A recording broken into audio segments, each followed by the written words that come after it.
I think we are live. I think we're there.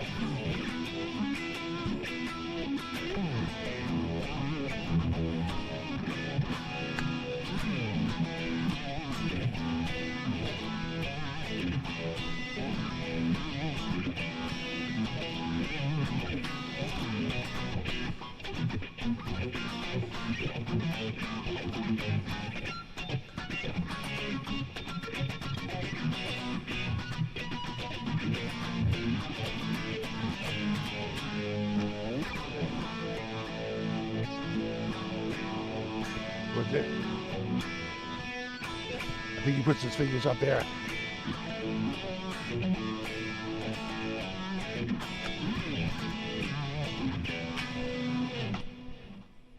Jimi, you know, it took me a long time to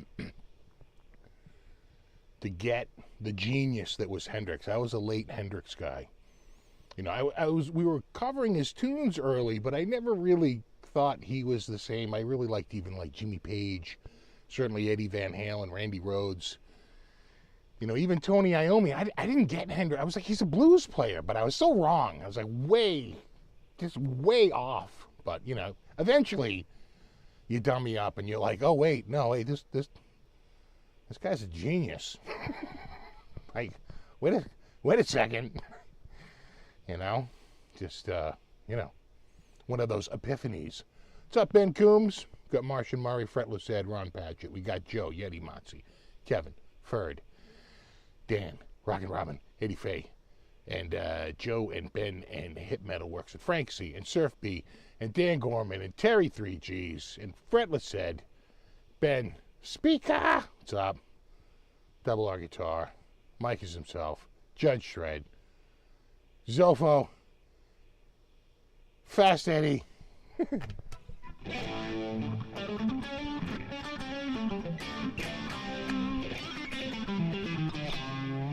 Ever converted a left-handed strap to play right-handed? I know, like a left-handed guitar to play right-handed. No, they make one. Fender makes a Hendrix guitar that's kind of like a, you know, upside down, but not really. What's up, Brandon? Rob, Matt, B-Man. If I didn't say Yeti Masi, Strat CPO, Michael, Daniel, James,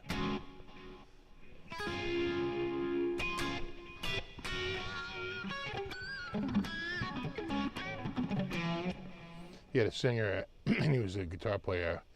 Would he still be top tier or bigger, maybe bigger? You know, that's a great question. See, that was probably what I didn't like about Hendrix. I just wasn't crazy about his singing, and he has been like on record saying he didn't like his singing. You know, but you know, imagine like a Roger Daltrey, right?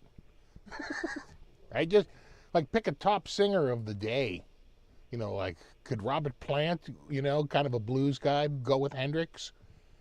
Yeah, I mean, that could be very interesting, you know? I mean, who knows? There were a lot of, you know, big singers back then, amazing singers. You know, Hendrix and Ozzy together at last. I'm just saying, crazy. Nuttier things have happened. Yeah, you know, I just think, it always is stunning to me, you know, that Jimi Hendrix died at age 27. That's pretty friggin' young. You know, I think most of my audience are nodding their heads going, yeah, no, that's pretty young. You have to be younger than that to think that that's old. And, you know, trust me, it's not. And, yeah, just what he accomplished in such a short period of time.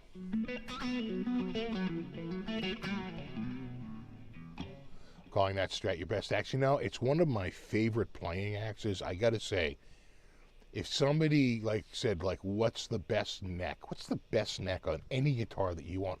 It's gotta be this one. You know, and the weird thing is that I think it's even slightly different than the first one I had. You know, it's probably a little bit more like hand working or whatever. It's just so right. Weird, you know.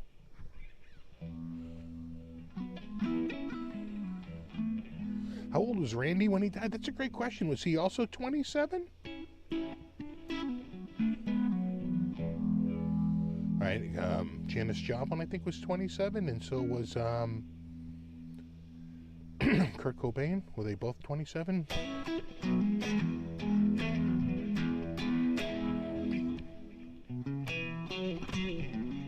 Rose was 25. Wow. Yeah, so young, so incredibly young. Of course, when you're 15, that sounds incredibly old, but you know, I was 16 when he passed away. Well, he was killed, really. You know, that was no natural causes, unless you count gravity.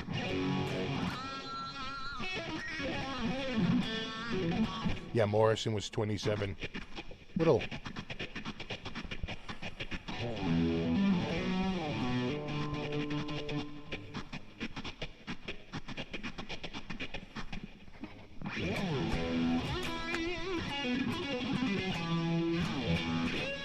Where's my deoxin? Didn't we talk about this last time?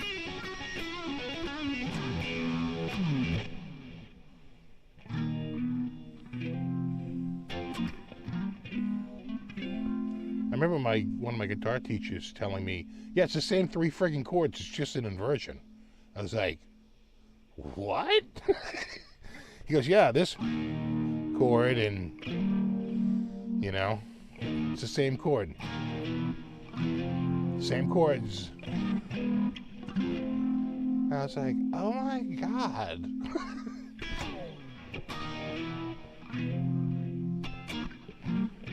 Janis Joplin, 27.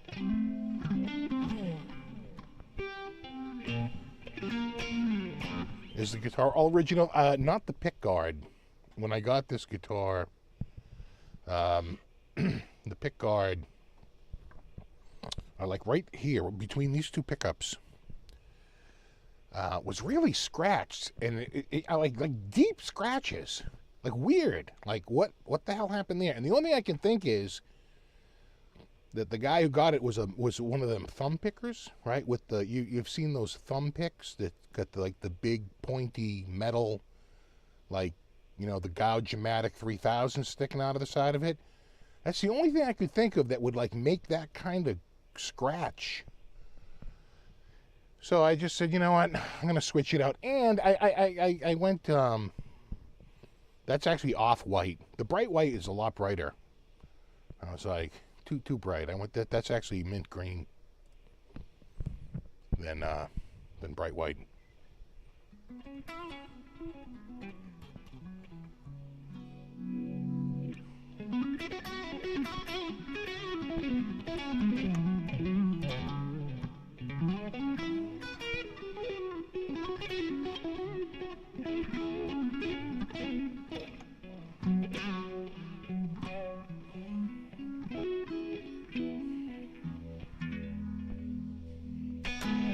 Like, you know, you play this guitar, it's just, you know, just blues central. So I think for me, for Jimi Hendrix, you know, it was probably, that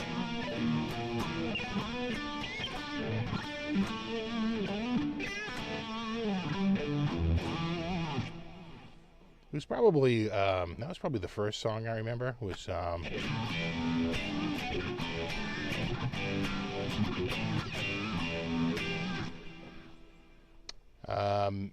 but I think it wasn't until I really got into like 7th or 8th grade. It took a while before like Hendrix sort of came around. And maybe even more like 13, 14. Sounds about right.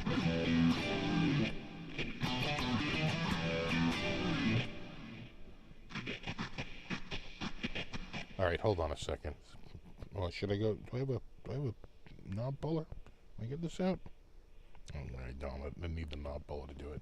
Pissing me off.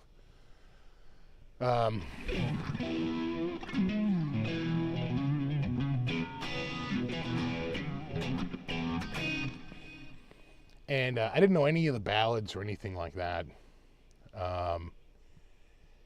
And we were doing probably Purple Haze, and of course, you know, you learn how to do that. Impress your friends.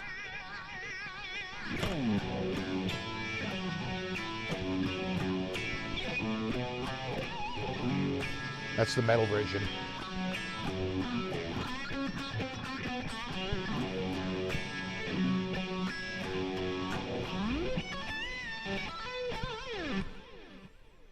Such a, you know, yeah.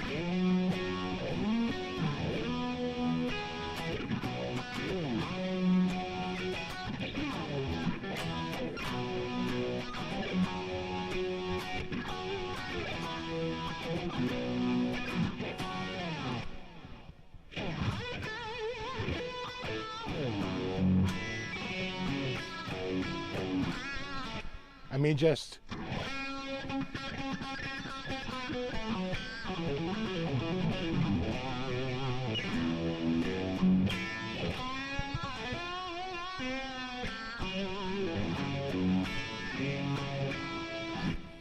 gotta throw a little EVH in there. The point is Hendrix.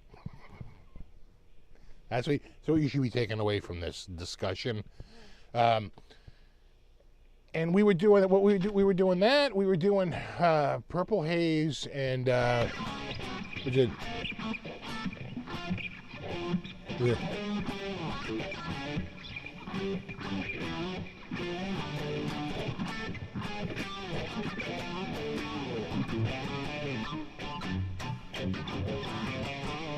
Let me turn that. I kind of do like that. That phaser, you know.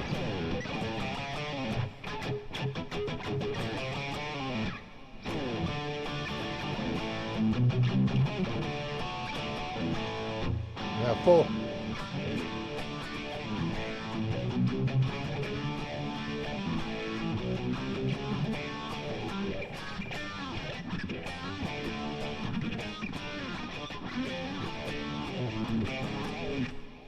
Oh man. Loving it. What's up, J Shaft?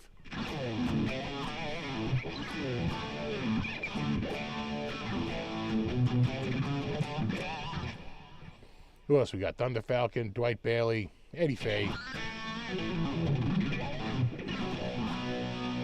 Noise Boom.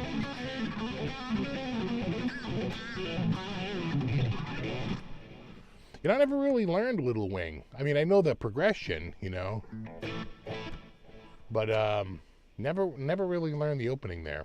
We never covered it. It was too complicated, you know. What did we do though? You know, oddly enough,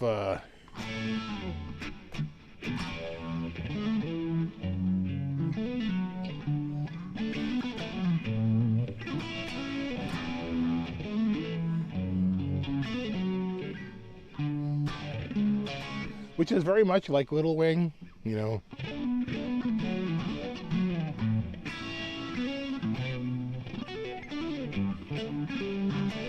Right?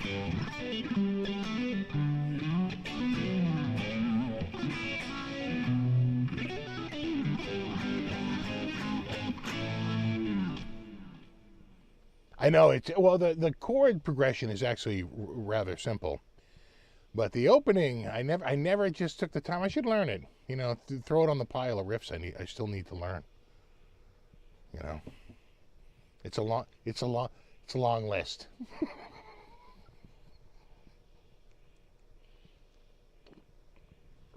Oh my God, so many tunes. You know, I think of that bootleg I have. He's going, yeah, man. Yeah, you hear me? Okay. You hear him like.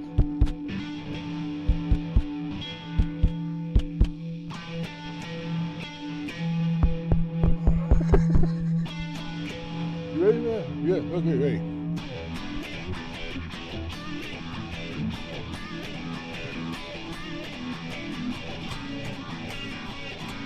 And I'm going, okay, that's pretty good. It's a bootleg from Boston. From the Boston Garden. One of the last shows he played One of my greatest regrets, and unfortunately they're gone. I've searched for them. I can't find them. But about 10 years ago, somebody posted up on Usenet like a flood of Hendrix bootlegs.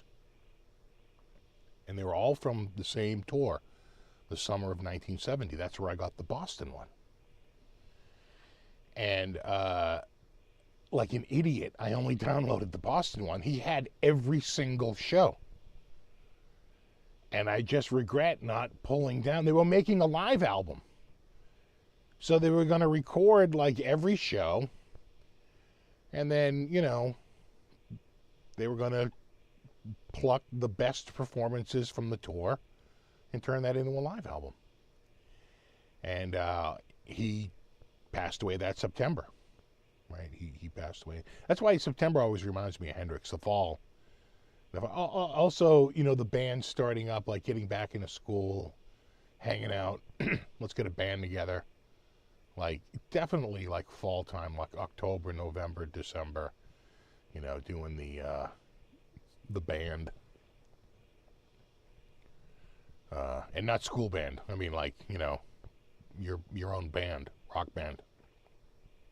And Hendrix, Zeppelin, AC/DC, I mean, these were the tunes you sort of did, right? We did Rock and Roll by Zeppelin. We did, you know, I think we did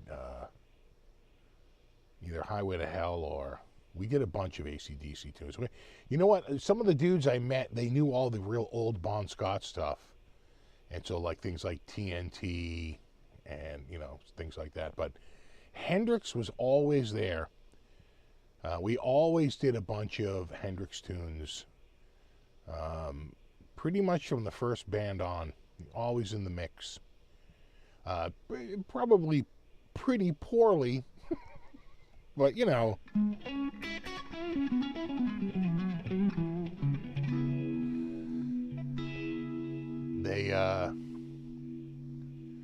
They are instantly identifiable. We probably did a couple of Beatles songs too, you know, like, you know, some of their more rock stuff.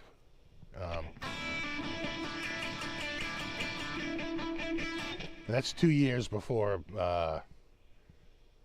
friggin' Motley Crue came out with their cover.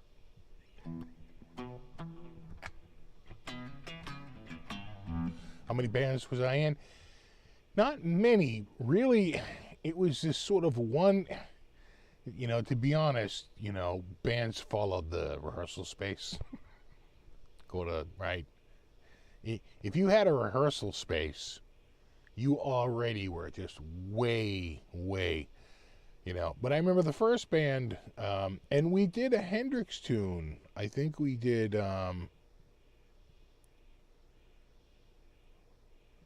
what did we do? It might have been Hey Joe.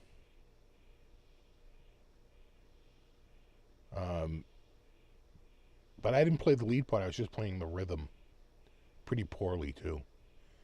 And it was just two guitar players and a drummer was the first one. And then I hook up with this dude at school, and he's a drummer, and we can play at his house, and he had a bass player. And so we had this bass player come down, but he was older, way more advanced than we were. He wasn't into it, but we did a bunch of Hendrix tunes that day. I remember we did like Foxy Lady and Purple Haze, and then we had another iteration where I had this other dude, Zigmas Ivanovskis, on guitar. Ziggy played guitar. And he was the first dude that I met. This is probably 1980, 81. He's the first dude that I met that could like really play. Like really had chops. And like, you know, he was like a year older than me. And like, you know, he showed up and was whipping through Ozzy. He knew like Crazy Train. And he was like so friggin' good. I was in a band with him for a little bit. We rehearsed at my house. And I don't think we might have been doing one or two Hendrix songs at that point, now that I remember. And then we pick up a drummer who could sing. And much like Ziggy could play guitar, not only could this drummer drum, he was a pretty good singer. And that band, we played like a high school, I think we played like in Newton North, which is a pretty big high school. And we did, and I think we did,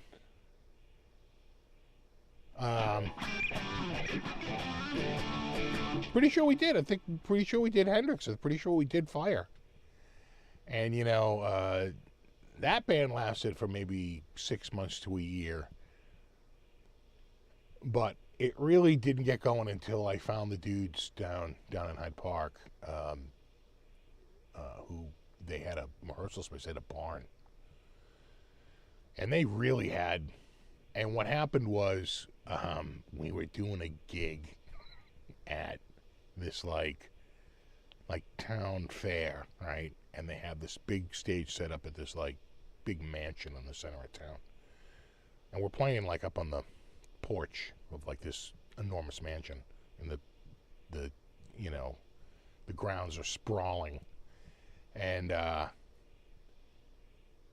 we get there, and we're the opening band, and friggin' Ziggy doesn't show up. He went down the Cape with his girlfriend like the night before, who just got her license.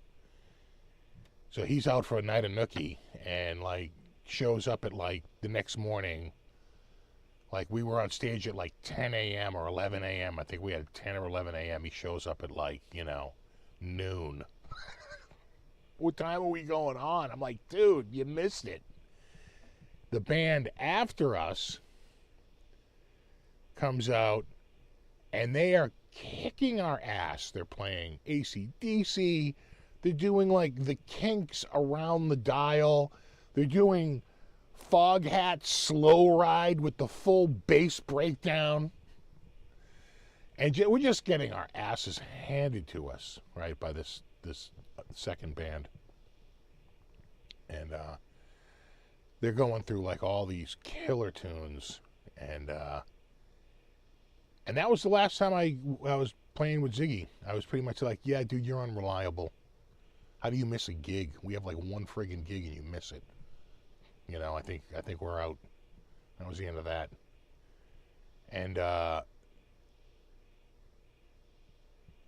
a year later, maybe 6 months later, because that was probably in the spring, I want to say by like the next fall, or the next spring, like a year later, 1 year later, that same band, that second band, was asking me if I wanted to join them. They're like, why don't you come down and like try out? And I was like, sure. Because I knew the bassist, and the bassist worked, I can't even make this shit up, worked at the key making center at the mall. He worked for the Sears key shop. So I'd like go to the mall, and I'd be walking through, and I'd see him. I'd be like, hey, you were in that band that kicked our ass. And he was like, yeah, you know, we're actually looking for a guitar player. You know, you should come down and audition. You know, I was like, all right. And I went down, and they loved me. They're like, oh yeah, no, absolutely. And that guitar player in that band, the rhythm guitar player who actually owned the barn, I'm still friends with him. He knew all the AC/DC tunes, you know. What's it? Haven't played that since '82. You know.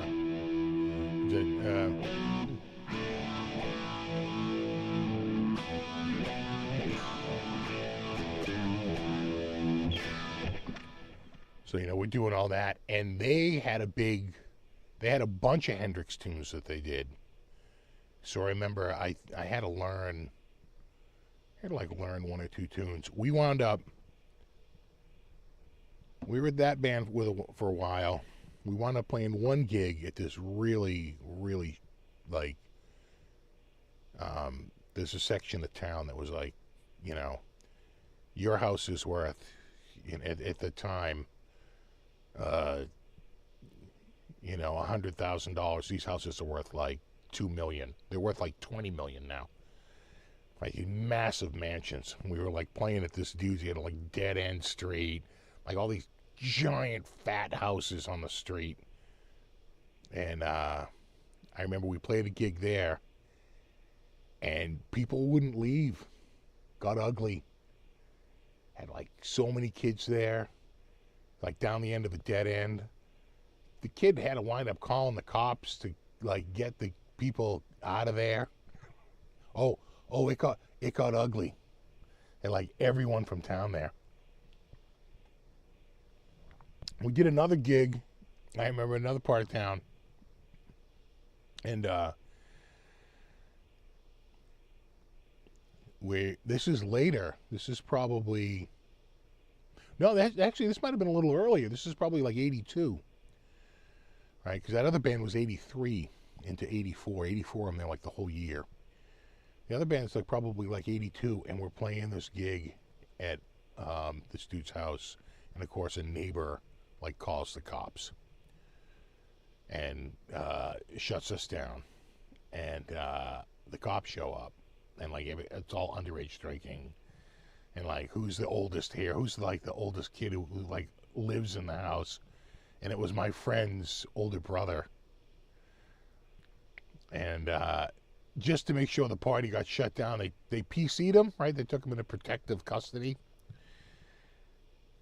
And before they put the handcuffs on him, he goes, you don't have any, like, you don't have any weapons or bags of weed on you, do you? And I'll never forget it. He goes, yeah, I wouldn't want to get hit with a bag of weed. He's like, all right, smartass. Threw the cuffs on him. And that was a good gig. That was a good gig till it got shut down. When we played the rich kid's house, I had this big boom box, and I turned around, and that was gone. Somebody stole it. And I was lucky that was the only thing that was stolen. I feel like it was a bit of a sketchy situation there for a little bit, like defending our stuff. Sadly, the drummer in that band died not soon thereafter. He was very, very, like within like a year after that gig.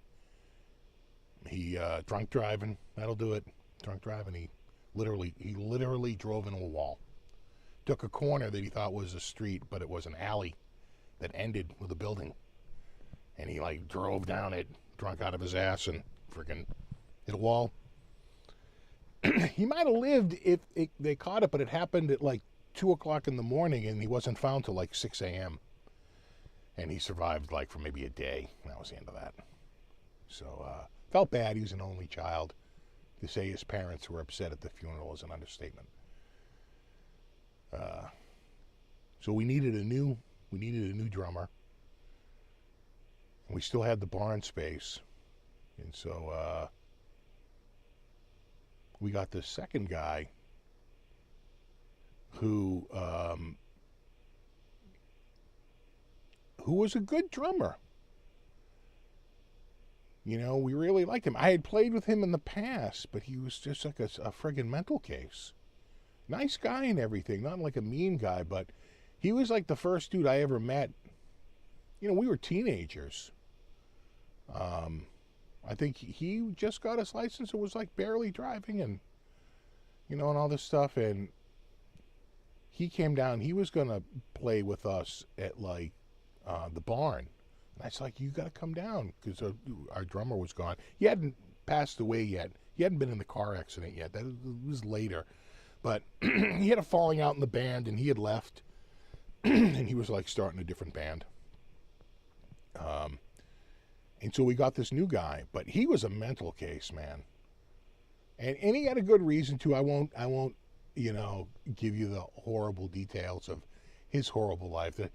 This show's already turned into a massive bummer. But just say he had a valid reason to be depressed. I would say when he told me what happened, I was like, well, that's a heartbreaking story right there. And the short story is he lost his little brother. His little brother was killed in a car accident. So, that's the short story. It's a much longer and way more painful story, but that's the short story. And so, it was the first dude I ever was in a band where the dude was just like severely depressed. I never seen anything like it. And he was always quitting the band. And finally, he left, and we got this new kid, young kid, Italian kid, another great Italian. We already had one great Italian in the band. Now we're adding a second great Italian. And this kid was a friggin' player. Still plays to this day. He is a professional musician. And he was really, really good. That was probably the best lineup we had, was when he came in the band. And we had shed, like, one dude was bass player, who was the one who was fighting with the other dude. Now they were both gone. We brought in this young kid who was a bass player, but he was good, and he studied, and he knew his stuff. And we had this group, and it all culminated with a couple of gigs and a video, which, God, I would do anything to get that copy of that video, but I'm sure it's like long freaking gone. Anyway, I want to say every single one of those bands, just to bring it back to Hendrix, every single one of those bands played a Hendrix song, without a doubt. Maybe 2 or 3 Hendrix songs. We got fewer and fewer as the years went on, just because everything was morphing more heavy metal, and so our set list started to reflect that. We added Quiet Riot songs, and Ozzy, Black Sabbath, right? We're getting away from Zeppelin and the Beatles, and we might have done a Stone. I don't think we did any Stone songs. I think we just did, I forget now. I don't think so. We're doing Judas Priest now. We're doing a completely different lineup. So I just remember one night we were hanging out on the George Wright Golf Course, which is in a suburb of Boston. We're hanging out at the George Wright Golf Course, way inside. We had a barrel fire going. It was like October, maybe November. And we're hanging out with the head case drummer, who had already quit the band. And we're just hanging out and shooting the breeze and blah, blah, blah. And at the end of the night, we're like, he goes, all right, guys, I'll come back. And we were like, funny thing about that, we actually got another drummer. And he was like, oh, yeah, no, cool.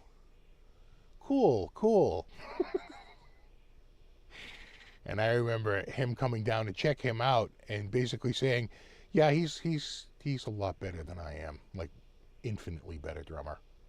And then the guy who sadly passed away in the car accident later, he came by, and because I hear you got a drummer. I hear the drummer's got like really, really good and all this. I'm like, well, why don't you just come down and check him out? And he did.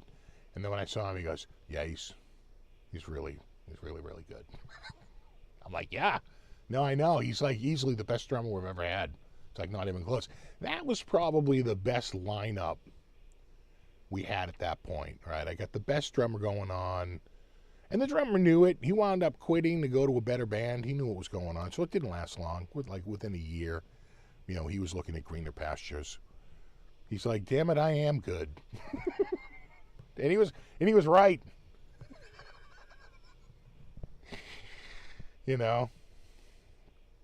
SFB, I have some questions. Okay, speaker, lay them on me.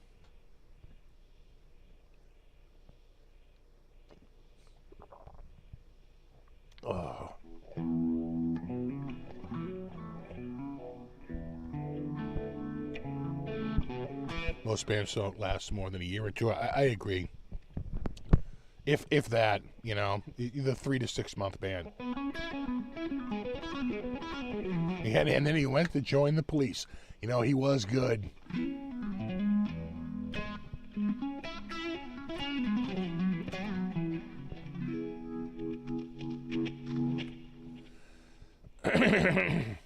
Are we talking VS on the drums? Yeah, VS, yeah.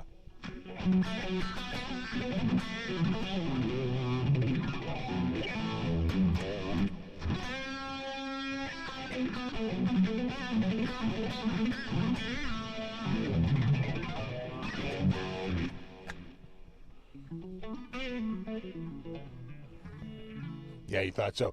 Come on, dude.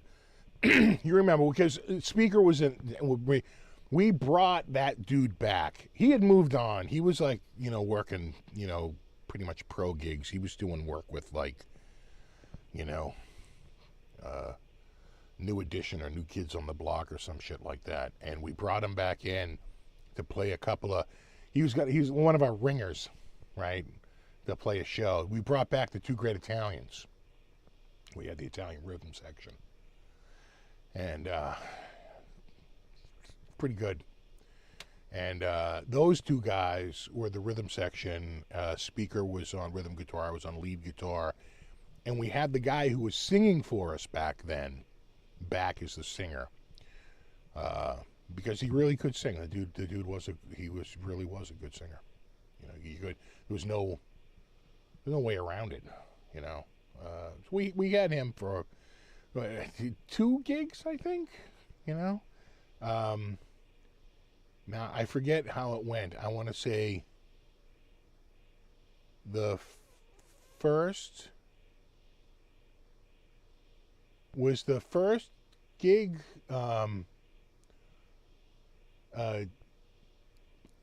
Speaker was the first gig with the dude who's playing with Sharon now. That dude. And then the second gig was with the Italian rhythm section. Yeah, right. Yeah, I thought so. I thought the first, it was the first one that we were with, that guy who's playing with Sharon now. In one of Sharon's many bands. And then, yeah, and so we bring the Italian rhythm section back for the second one. Then we bring in this third guy. Now we can't even get the Italian rhythm section again. We bring in this new bass player who's basically the cleaning guy at the music store. He's like literally the guy who vacuumed the floors and dusted the inventory. Like literally the cleaning guy who also played bass and was like in high school. It was like the youngest. We're all, right, older. And for the drummer, we get the drummer who used to be in a band that we all knew when we were much younger, a band called The Lines. And they opened, I saw The Lines actually, and I saw this drummer open for Blue Oyster Cult when Blue Oyster Cult played my high school. It's a long story. But basically, Blue Oyster Cult played my high school. Seriously, it was supposed to be Van Halen, but Van Halen had a hit single, and they said, no, we don't play high schools anymore. You know, even though they were offering a big wad of cash because that school had money. Still has money. Big money. Crazy money. Stupid money. And I'd love to know what their endowment is. Probably insane. Anyway.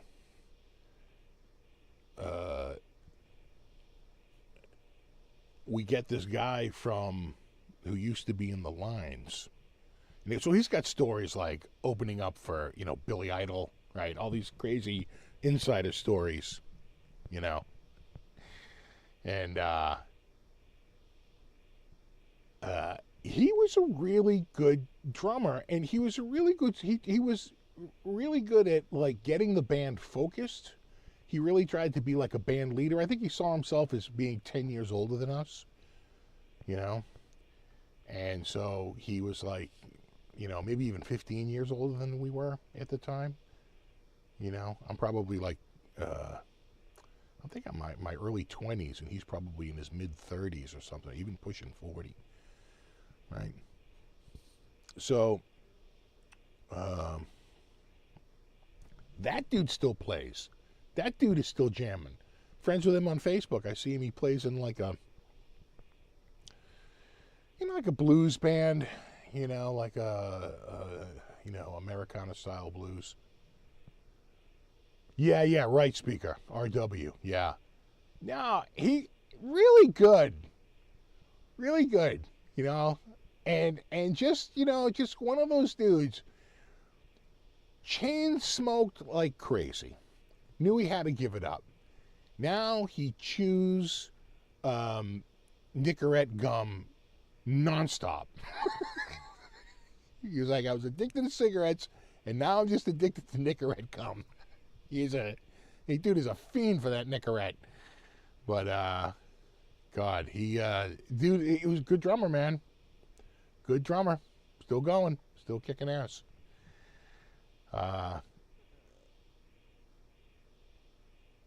Anyway, I knew a couple of dudes who saw Hendrix. My piano teacher went to Woodstock and stayed for Hendrix, saw the Hendrix show. A lot of people didn't stay. Hendrix was the last performer. The crowd was very much reduced. Most people had left by then. And he stayed because he really had no place to go anyway. And he stuck around and saw the Hendrix show. Stayed for Hendrix. And this dude who used to come in the store a lot, this older dude, he saw Hendrix in 1970. He saw that show in 1970. That one at the Boston Garden that I have the bootleg from. With him, sitting there.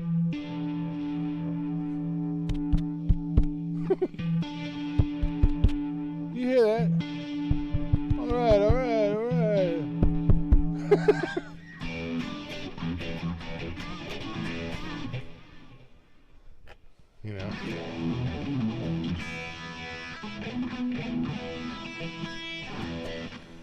Do you miss not sticking with live bands? No, not really.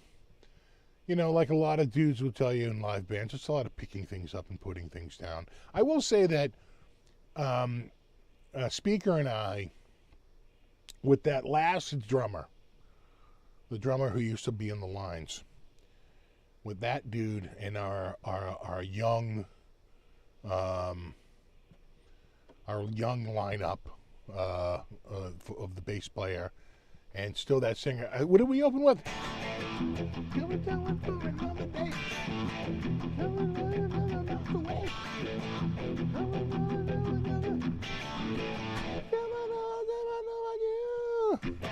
Was it?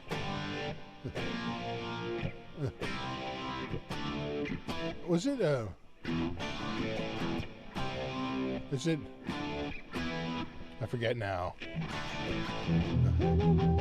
We opened up with the Police, right? Next to You. We did Highway Star, right? I'm trying to remember the set list, speaker.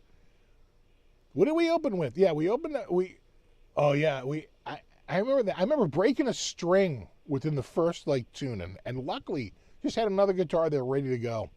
And just picked up the second guitar. We did Highway Star. Oh my God, what else did we do? We did it.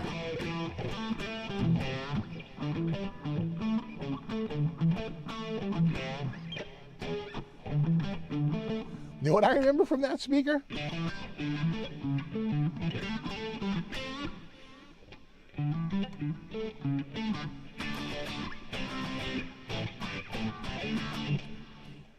I remember a couple coming out on the dance floor and going, holy shit, they're dancing.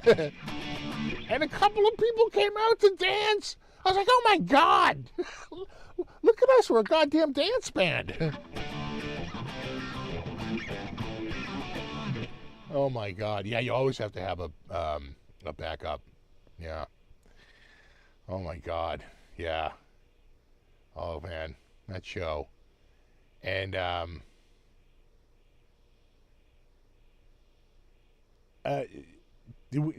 we sounded good at that show. I know, right? Didn't people saw? Don't you remember that, speaker? I think your parents came to that show, right? And literally told us afterwards, like, it sounded really good. We did. We might have opened up with that. So that showed up somewhere, Lauren.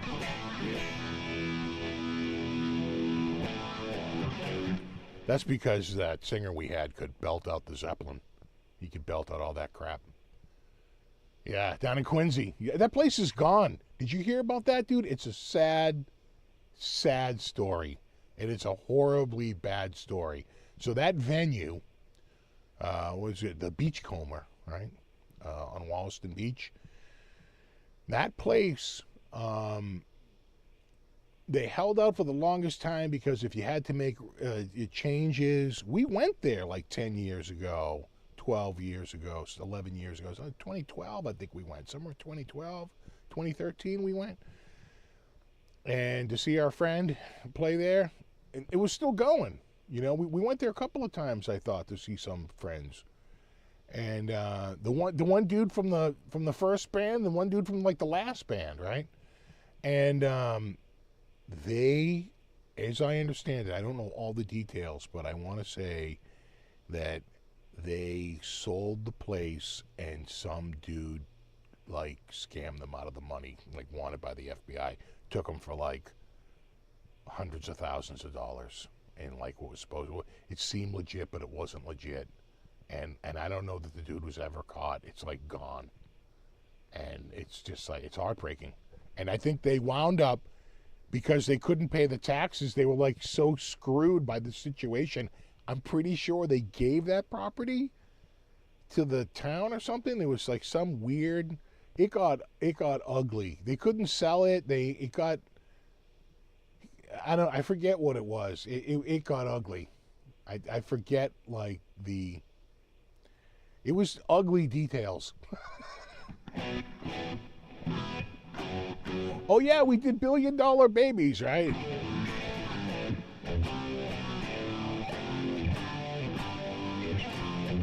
Oh, what's it?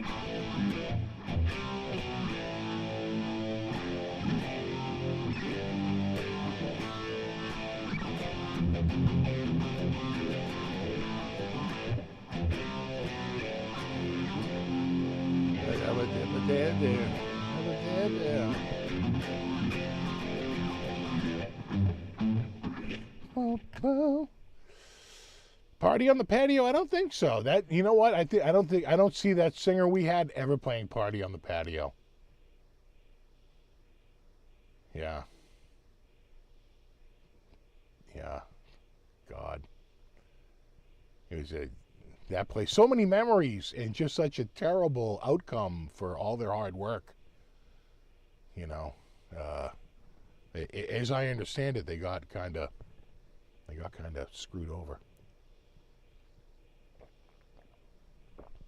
You know, you'd have to look the details up in I'm sure, like Patriot Ledger or something would have it, you know.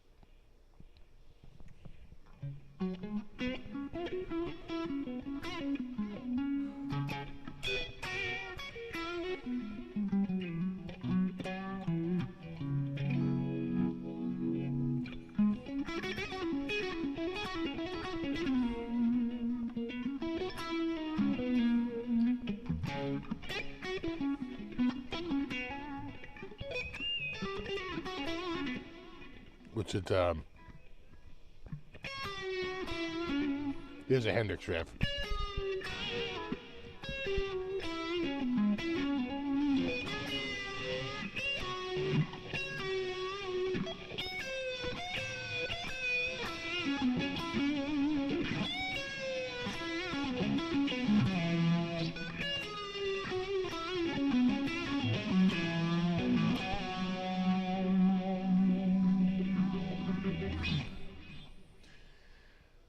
I don't think we did any ZZ Top. I don't remember ZZ Top in the set. Do you, Speaker? I don't think so.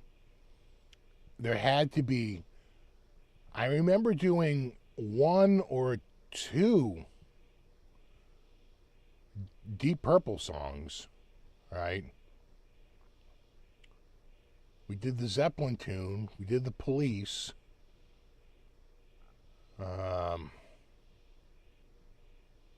God.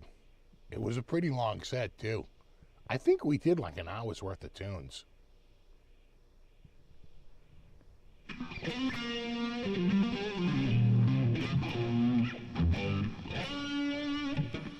That one back there, that's what's behind the amp. It's tricky to get. Besides, that's, you know, it's not the vibe I'm going for. Smoke on the Water. You know what? We probably did play that. Right? You know, and we definitely played Immigrant Song. We definitely played, you know, The Ocean.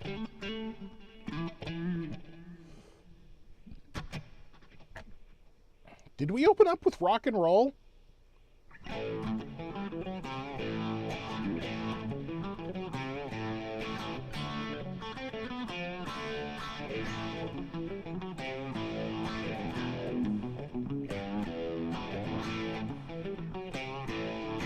And then, and Next to You is the second tune. I think that's right, because I remember the singer going, "Hey, you ever want to be like next to someone?" And we're going, "Dude, what are we doing here?" Like, you know, maybe not talk to the audience, bro. Singer was a good singer. Let's just say his audience rap game wasn't the best.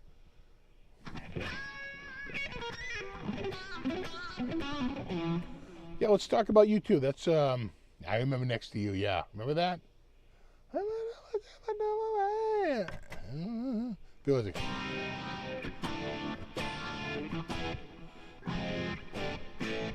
Now I'm gonna have to friggin' figure that out.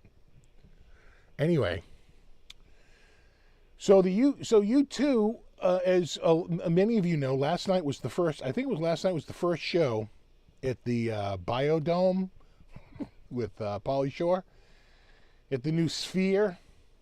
It locks all the germs right in. There was a number of people that streamed it, but I locked onto some dude's stream. I saw the whole friggin' show.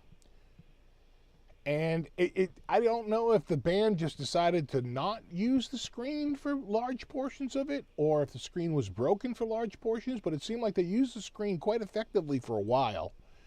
And then the screen sort of went blank for a while, and they were just doing, you know, but maybe that was by design. Maybe they were like, we don't want sensory overload, let's just focus on it. And the stage had like a lot of, it was basically one giant LED screen that could be, all worked out and all the stuff. So, visually, I thought it was pretty stunning. The guy had, nosebleed seats, so he really had the wide view. And he was streaming with a Galaxy S23. That's a pretty new camera. He had, like, really, really good quality, right? It certainly could. The thing I noticed, the number one thing I noticed from that performance, I don't know if anybody saw it, but the number one thing the number one thing I noticed about the whole thing was that the audio was friggin' unbelievable. True stereo. You could hear that coming through, and I'm sure that thing can stream in stereo, but I was listening to that through my stereo speakers, and that was coming through, and the audio from that band sounded so freaking good. I was like, this is stunning. There were no speakers that you could see. It was pretty much a stage and a couple of, large spotlights, and that's it. And then the rest was a big screen, and I'm assuming the speakers are embedded somehow, because it sounded like it was coming from the side of them. Oh my God, did that thing sound good. I was like, damn, that is good. That is really, really friggin' good. One of the best sounding, certainly, and again, it's live streamed. It just sounded so good. The stereo effect and the bands and the mix and everything was just so friggin' perfect. I was like, wow, full on stereo effects. And I was like, that sound, you would have thought you were plugged into the board. It sounded so freaking good. And I just got to think that, it's it's the speaker system that they have in there. Whatever they're using, it's as good as the friggin', you know, LCD panel system they're using. You know, it was friggin' unbelievable. And like at one point, they have like this desert sunrise coming up behind them, and it was friggin', it was stunning. I was like, these were really, really amazing. So we'll see what happens with it. I would just say that, forgetting the whole visual aspect of it, I was just noticeably taken aback by the quality of the audio. Quality of the audio is just insane. It's so friggin' good. So if you take a look, there's a lot of people that streamed it from various places. If you can find somebody who streamed it, I don't know who I went through. You know, it's probably taken down. You never know. But look for somebody who streams it from way back, so you get the whole look, you know, the whole scene. It's you know, I might have taken a screenshot to show my wife. Let me see if I can find that shot here. Well, maybe not. No. Apparently the answer isn't. That's a hard no. Let me see here. Did I take a shot? Oh yeah. Hold on. There it goes. Just had a sync. Little syncy doo. Synkity doo da. Yeah, there you go. There you go.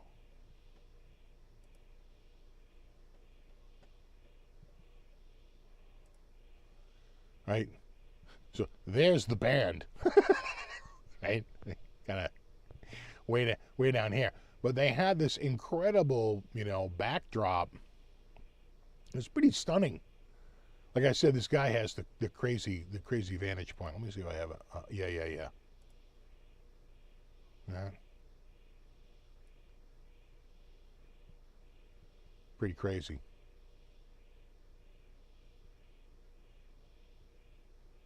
It was like animals flying. Oop, wrong one.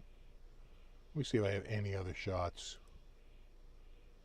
Yeah, this is a terrible shot, but it gives you a sort of an idea. Here they are way down here on the stage, but it looks like they're being lit out of the ceiling, but they're not, right? It looks like they're being, right? Obviously it's on the screen, but it felt like it was almost like 3D, like it was a hologram, but clearly it isn't a hologram.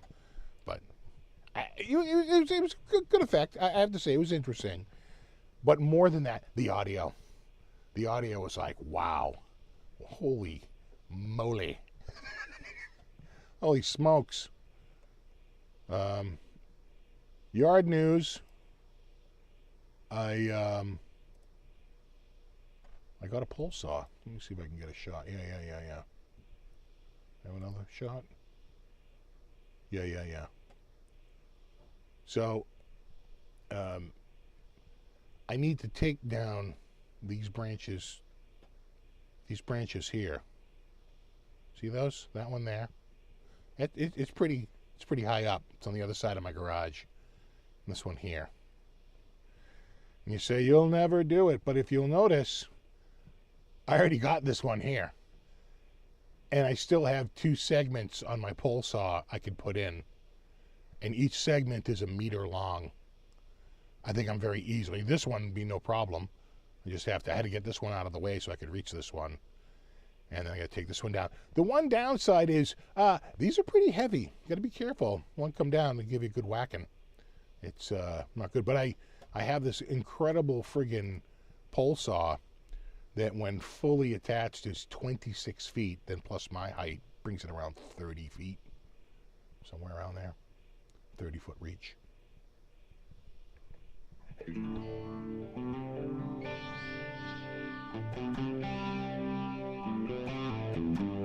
Where it has it, Edge was using my trademark banks. You send me a check, bro.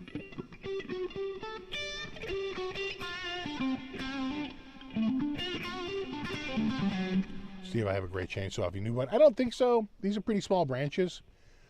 And I do have a chainsaw. I just have a little chainsaw on the end of a pole. Not for this. They don't make a chainsaw that's electric that goes that high. That's that's just a rip saw, right? What we call a passive solution. It's full-on analog. But I do have a pole saw, and it's good for just cutting up little limbs on the ground, like right through them. Plus lower hanging branches, that you don't want to use the other saw for. Anything low you can get it, but that only has like a 10-foot reach, and to get these I need like a 30-foot reach. Good 25, 30-foot reach. More Hendrix.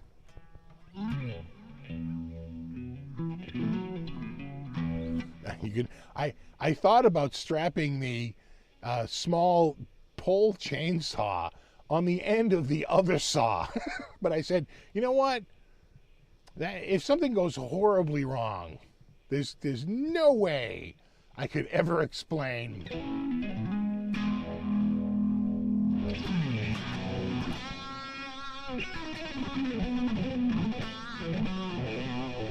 Yeah, they've all had very busy days,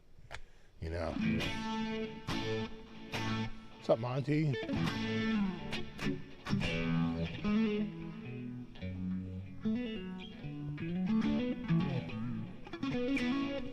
Yeah, no, I didn't do it.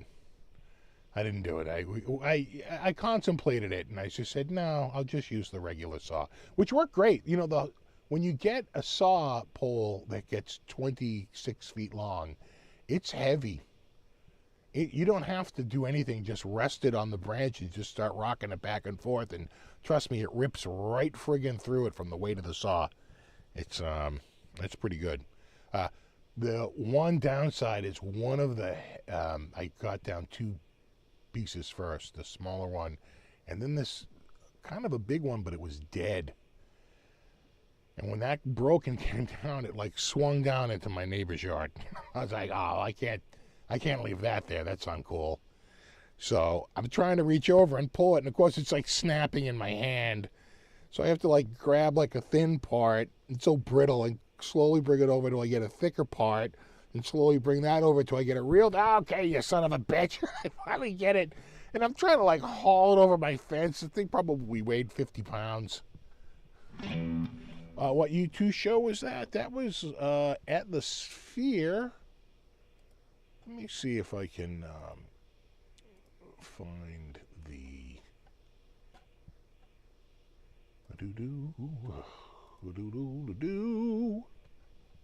See if I can find the name of the channel. If it shows up in my history, it's probably still live. Let me see if I can find the channel that streamed it. And he has like 3 phones because the phone keeps, dying. Right? So, he does like a 90 minutes with one phone. Oh, there's another one you should check out.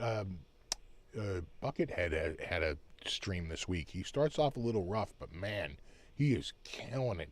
And it's an incredible set too. Like all his biggest tunes is really good. All right, what was the name of that guy? Portland Andy. Portland Andy. It's called Las Vegas Fair Grand Opening U2 Live. IRL, which I believe means in real life. So look up Portland Andy. And I think he's got at least 3 or 4 videos from the show, because like I said, his camera would die and he would just move to another camera. His phone would die. He'd move to another phone and continue the stream. So it's not completely continuous, but it's pretty good and it's pretty high quality. Unfortunately, there's a lot of dudes there talking, and this dude talks a lot too. He's always like jabbing at it. So if you're looking to get a perfectly clean show, you might want to find somebody else, but that's the dude I watched. Portland Andy. That's the only one in my history. What drummer's replacing Larry? They said his name, and he the only thing he said to the audience is, no one will ever replace Larry Mullen Jr. Like, don't hate me.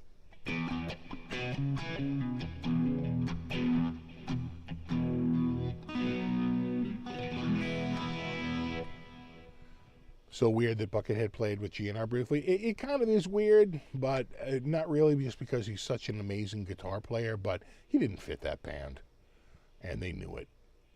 You know, they just wanted a savant, right? They wanted somebody that was unquestionably an amazingly, incredible guitar player, and he is that, but he wasn't a good fit for that band, you know.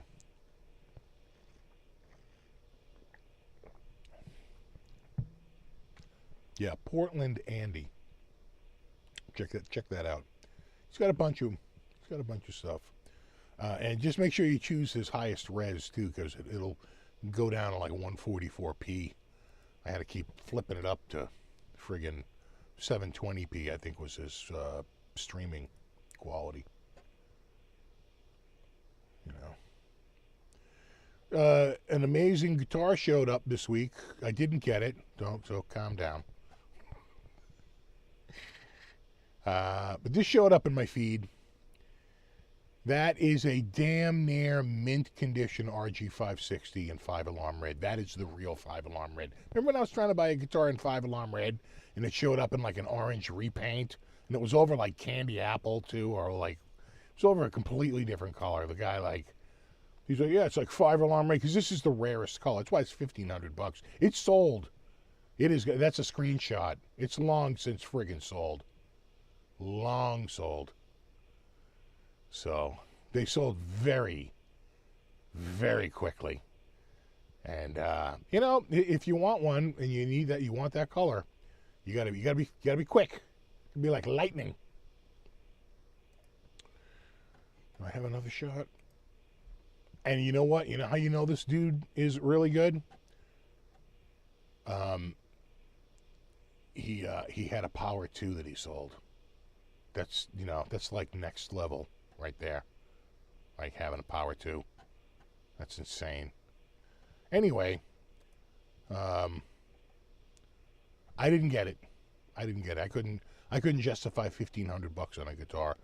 I already have, a couple of RG560s. It's like I'd really be buying it for the color and the collectability. It was collector's grade. Collector's grade. It was unbelievable. And instead of doing a bunch of photos, he shot a video of it and like went over the whole guitar from head to toe. And it really was no neck pocket cracks, no back of the headstock cracks, which for those models were, notorious for cracking because the neck was so thin. But no, it was like friggin' mint. Friggin' real mint. Real mint. Speaking of guitars, have you seen the new, let me see if I can find this. You see the new Epi?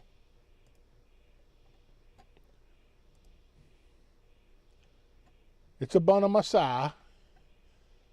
His new super duper SG.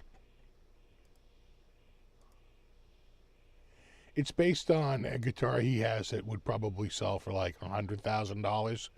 But you can buy one of these for $13.99. What I like about it is that Joe demanded the large diamond and the aged whites and the waffle tuners and the ebony fretboard. So it's and it's a mahogany body. It's like it's got legit specs. It really does. Yeah, where's those waffle tuners? Yeah. And the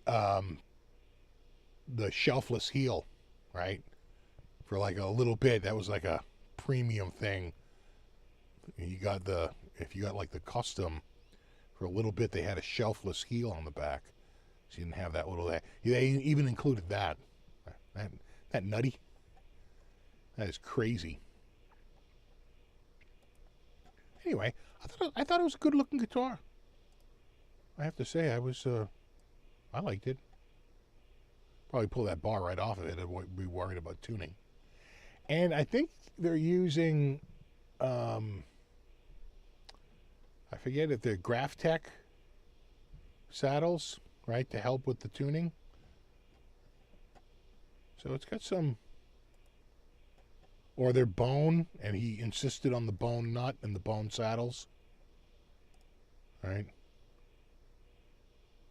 Anywho, that came out this week. That's new. New Epi. I thought it looked good. I kind of liked it. Then it comes with this certificate of authenticity, suitable for framing. It's a fairly heirloom. I like it. I love it.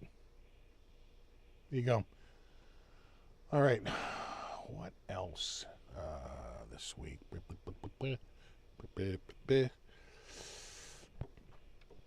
We have like the mod.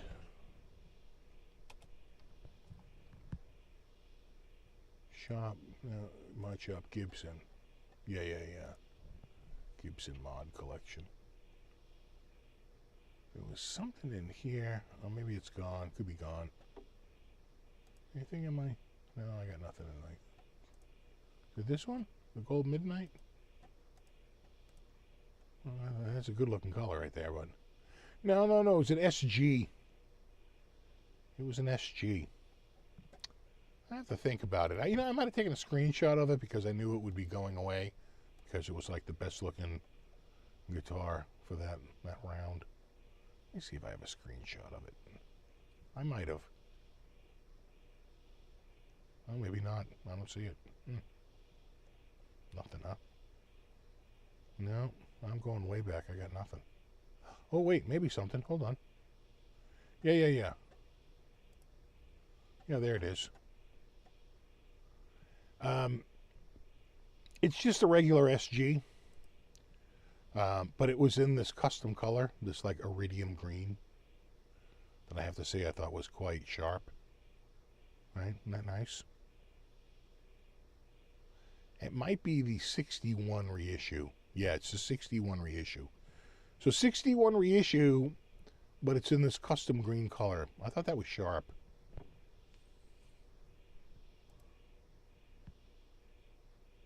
But didn't get it. It sold within about 10 minutes, but I was there. That's how I got the screenshots. I was refreshing right at like 11 a.m., 10 a.m. their time. And this showed up, and I was like, oh, damn. Oh, that's nice. I think it was $21.99. It's pretty reasonable. So, last week we were looking at the acoustics. And one of the acoustics we looked at, if I remember correctly, if I can find it here. What was it called? Kingman?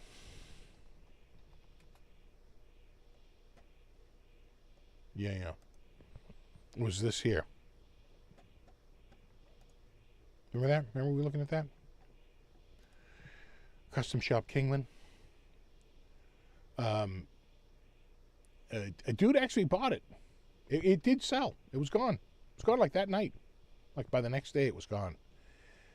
But he bought like that and I think a J45, a Gibson J45 at the same time. And he's like, I'm only keeping one. And of course I'm thinking to myself, well, why are you buying two if you're only going to keep one? But I guess try it out at home. And the Kingman went back. He kept the... I'm sure just because of the sheer woods, you're talking rosewood versus maple, that J45 is going to have a much warmer tone to it, without a doubt. From afar, the Custom Shop Kingman probably, looks a lot nicer, but it's all about the tone. You know what? I have a Framus made in China, but it's like the top model. It's all flame maple and like this. It's got maple binding all around it. This is channel bound, but you know what I'm saying. It's got like this maple edge binding, and it is a gorgeous guitar. And I recently restrung it and, tweaked the truss rod and everything. I was playing that yesterday. I was like, holy crap, is this guitar friggin' nice. Sounds so friggin' good. I go, why am I shopping for acoustics? Is an Ovation shallow body acoustic electric pretty good? Probably way more acoustically. Way more electrically than acoustically. I think acoustically, those shallow bodies, they suffer. You know what I think of? I think of my Kramer Farrington Explorer, right? That EX. That guitar has got a very thin sound because it's so shallow and it's made out of all maple. So between maple and being very shallow, the thing about the Framus is even though it's all maple, it's made of the same wood, it's like literally twice as deep, like double the thickness. So it makes for a much, much deeper sound, without a doubt. You know, you guys hear that new Stones tune?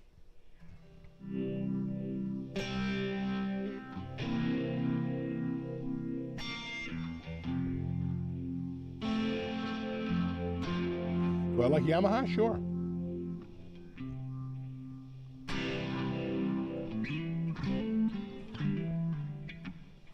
What I think about the new Gibson Supreme guitars? It doesn't feel like a Supreme. I'll tell you why. I'll show you why. It feels like a custom classic. Custom classic. So let me do Gibson Supreme. Okay, here we go. Here we go. All right, so we got some Supremes. Remember my Supreme? So this is what makes a Supreme. It's a hollow body inside, or mostly hollowed out, and there's no access through the back. It's the world's most frustrating guitar to work on. You're like, but how would you possibly put the electronics in it? You fish it through the pickup holes. You have to use line to pull the knobs and everything, the harness and everything through and up and into this and pull all these through. It's all done through, like, using fishing line. Right? You need a... So the new one doesn't have the... So let's add... Hold on a second here. Let me see if I can just find this here very quickly. Okay. And let me go electric. Hold on. Just give me a second here.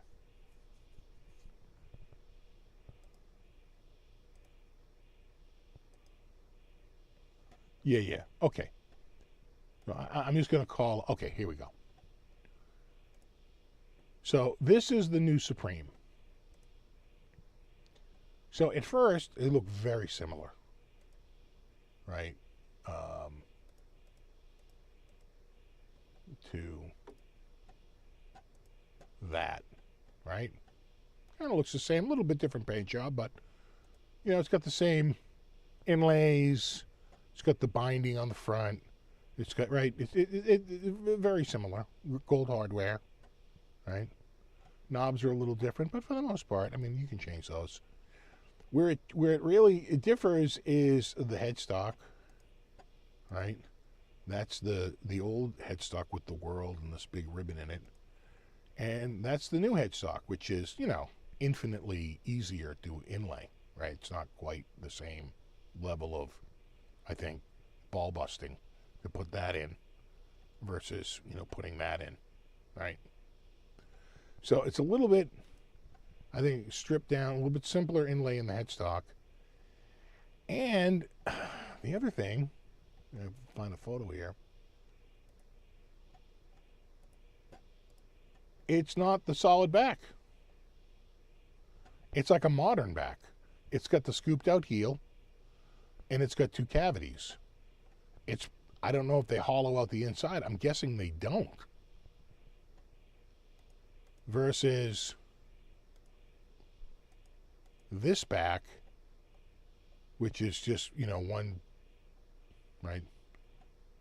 Two pieces of maple, which is friggin' gorgeous, right? So it's the same, but it's different, right? Some things are the same. Certainly the big headstock, right? The more custom style headstock.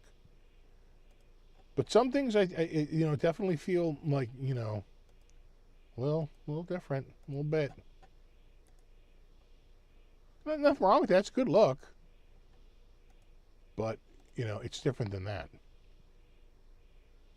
Without a doubt. Though I was never crazy about this gold badge. I always thought that looked a little cheesy.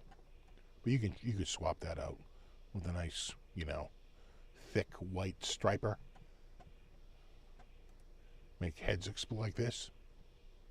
Make heads explode. It's not the period correct truss rod cover. It's like, you spend way too much time. I remember when I had the Chinese ones, people would say, the truss rod cover is way off. I'm like, we focus on very different details. I didn't give two thoughts about the truss rod cover. I mean, seriously. Good looking guitar, though. Nice ebony. But again, you compare that to the first gen Supreme. Not exactly the same. Anyway. Supreme talk.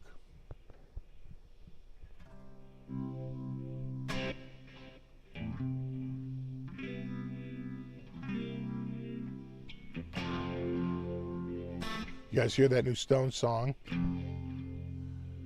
And then he hits like a dominant 7, right?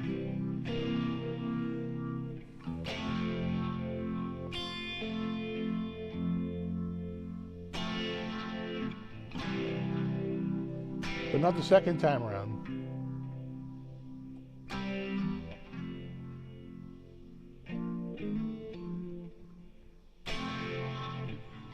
And then the chorus.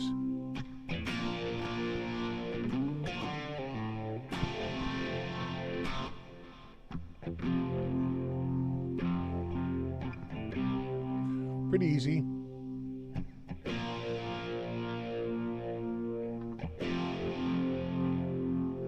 And then at one point he hits like a B minor.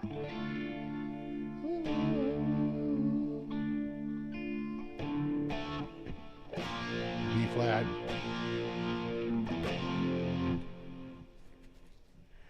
I'd say the only tricky part of the tune is the bridge. G minor. And then he does F over A.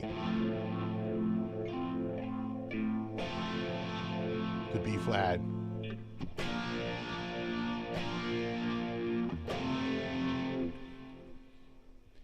Did you hear Al Di Meola had a heart attack? I did hear that. He had a heart attack on stage, too, while performing. But it sounds like he's recovering. But that's scary. You know who else had a heart attack on stage? Joe Perry, right? Joe Perry had a heart attack on stage.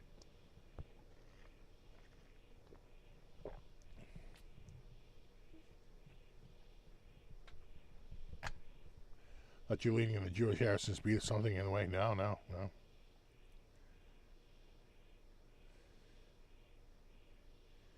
Marty Schwartz got a signature guitar? No, I know Marty. Marty's been around forever. Just don't, his trigger words probably what? Guitar jams? Somebody had him under lock and key. He finally busted out and got his freedom. He had to start from scratch again. Marty, I think he went to school with Vi, right? They were in the same class.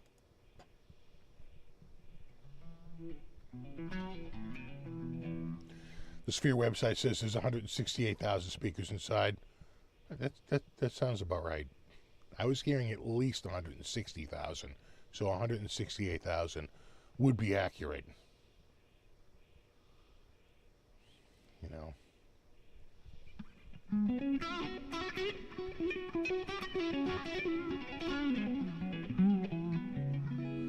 Yeah, Marty didn't post for almost a year. Could have been a year to the day, because he was under a non-compete clause.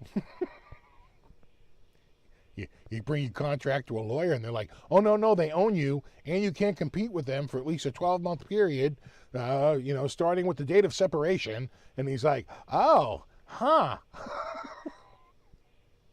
Like, yeah, no, they don't fool around.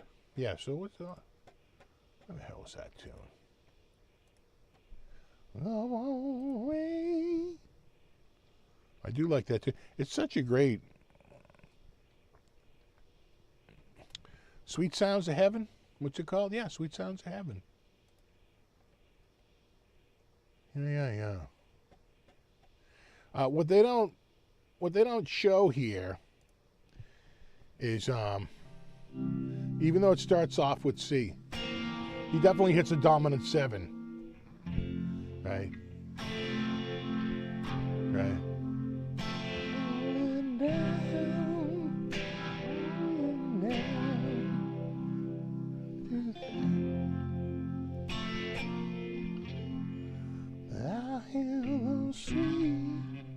With Gaga, right?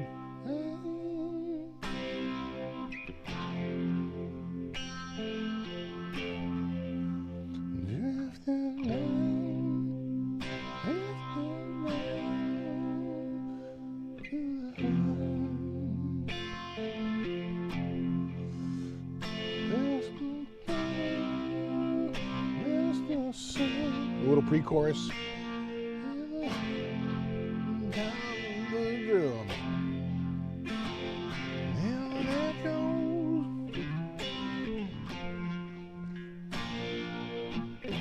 Such a great thing. And then on that last one, that little turnaround, he hits the D minor.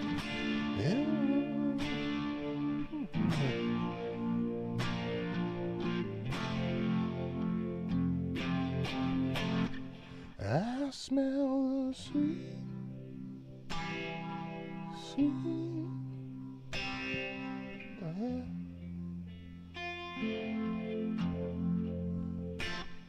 What a great friggin'. Who signed that deal? Marty, apparently. Right? And so it's pretty much the same thing, right? You see the F, right? And then it's the same thing, that chorus, right? But here's the bridge, right?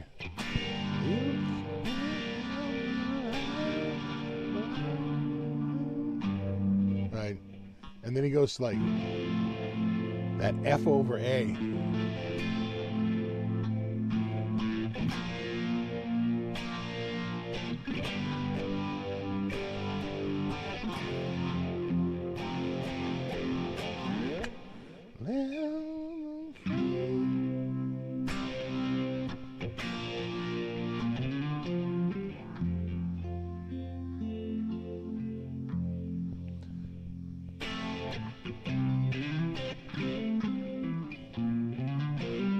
That's how Hendrix would have played it.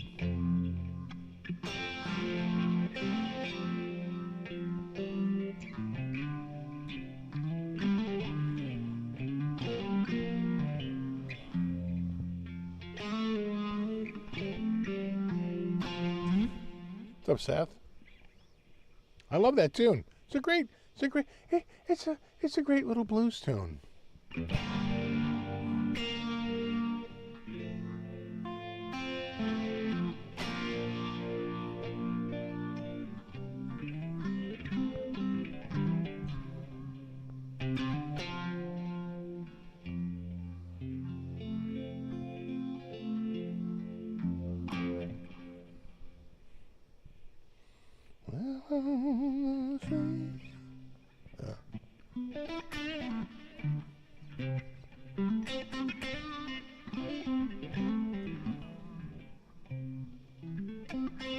Yeah, it's all those little fills. That's all the Hendrix stuff, right?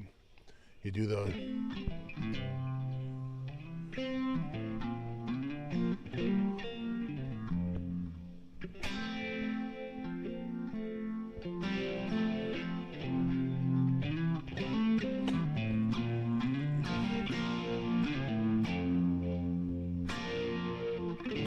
know what's back is the pedal. I needed another adapter. Only costs like $4. Got a Hoser, bro. I didn't even ask Hoser to send me one for free. I was too embarrassed to. They're so cheap. I was like, just buy it off of Amazon. They've sent you enough free crap. Of course, Brett Papa. Brett Papa's been around forever. You gotta remember, I started on YouTube in 2009.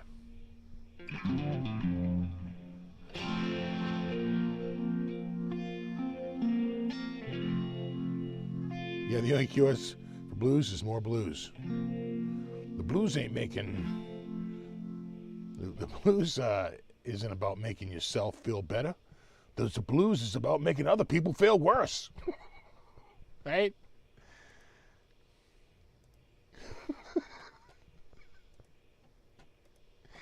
That Bleeding Gums Murphy explaining the blues.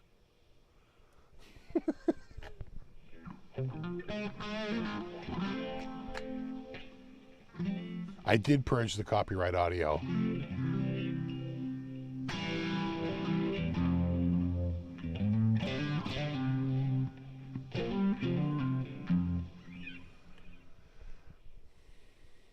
Amazon has those truss rod covers like Ibanez. Oh yeah, with the trap door, the little swing door, little swingy do. Yeah, no, truckery is that's a legit tune. I had no idea until I got the copyright strike and the country takedowns. I was like, ugh, I don't like that. They're like, we're not sharing. Usually they say, don't worry, we might run ads next to it, and you're sharing the monetization.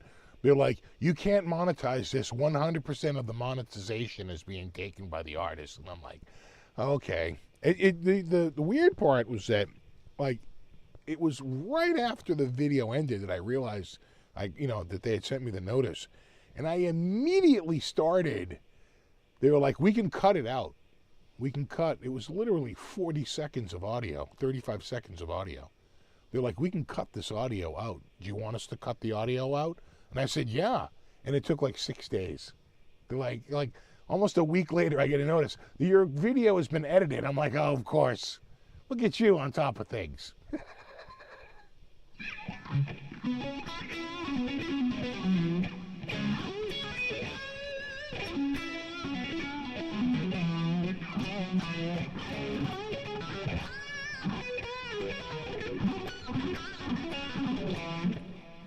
Yeah, the blues is about moaning about all your problems. Oh yeah, we used to do the yuppie blues in the 80s. My Beamer's in the shop, so I gotta take the Benz. My Beamer's in the shop, so I gotta take the Benz.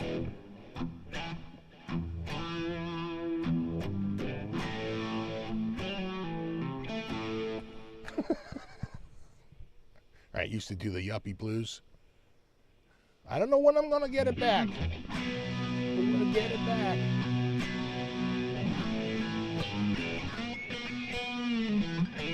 My Beamer's in the shop. My Beamer. Yeah, we had that blues. The Beamer blues. My Beamer's in the shop blues.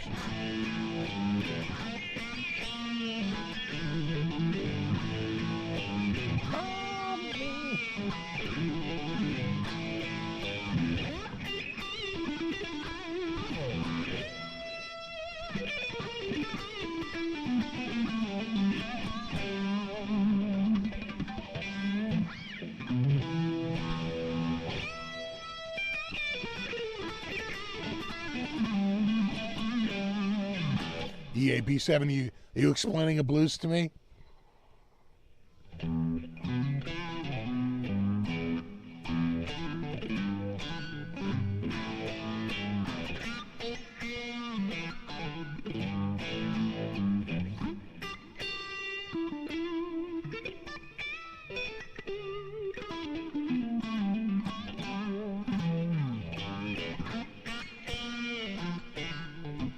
It's more like I'm a man, right?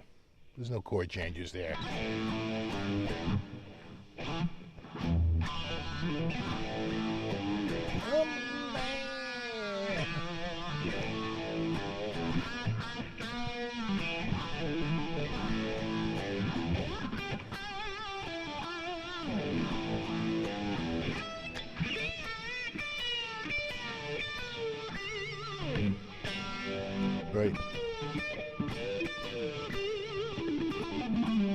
Turn that on.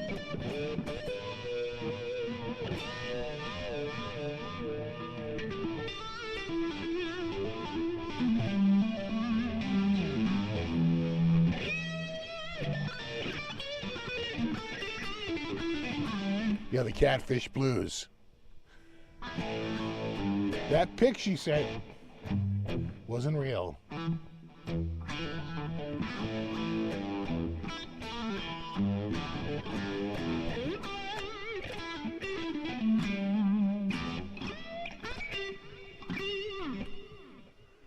Thank you, Speaker.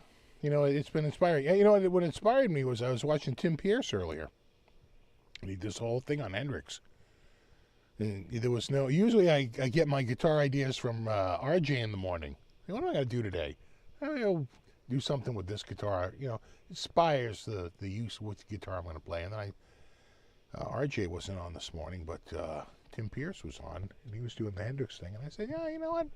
I like that. And it's sort of this time of year reminds me of Hendrix, too.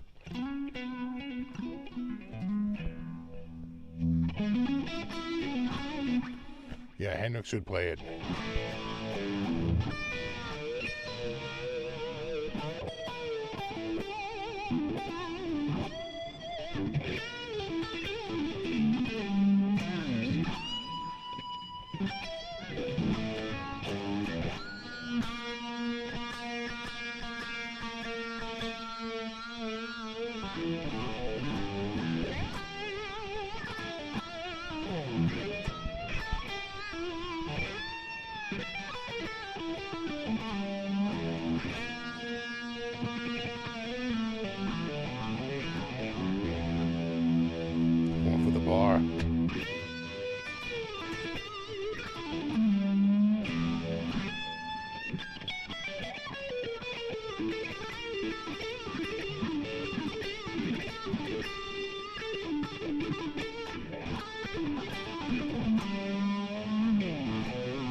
Always throw that little extra end in it there, you know.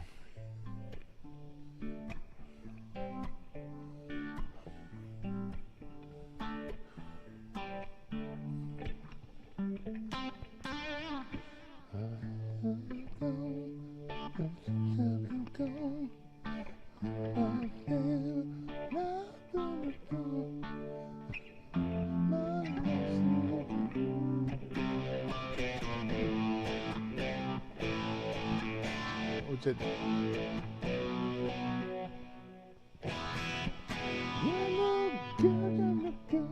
Hey.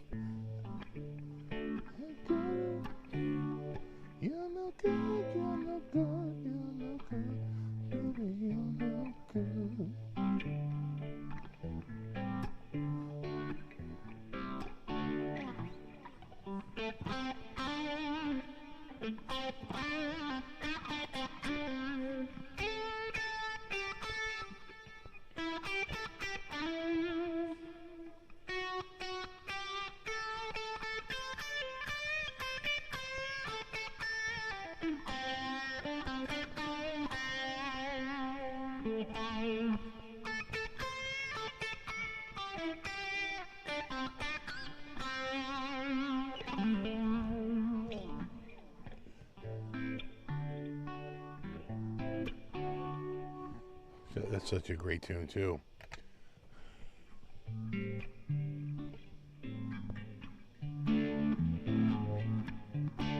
Sometimes they do it like that live. So there's two versions of that on YouTube on the Midnight Special, both live. Obviously, everything on the Midnight Special is live.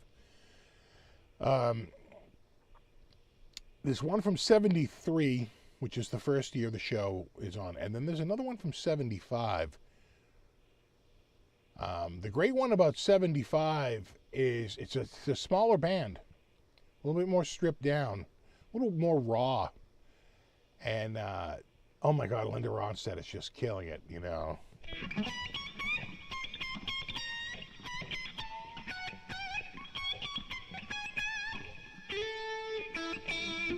I'm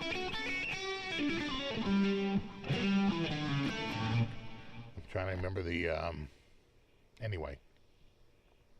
Check that out. The other good, some of the best performances on Midnight Special, besides like Steely Dan's really good, but Kiss goes on there and does like She, and like the full version too, nothing cut out, full on version of She, and they do a bunch of tunes. It's quite the. Gotta check out Midnight Special, man. That show, man. They got the footage.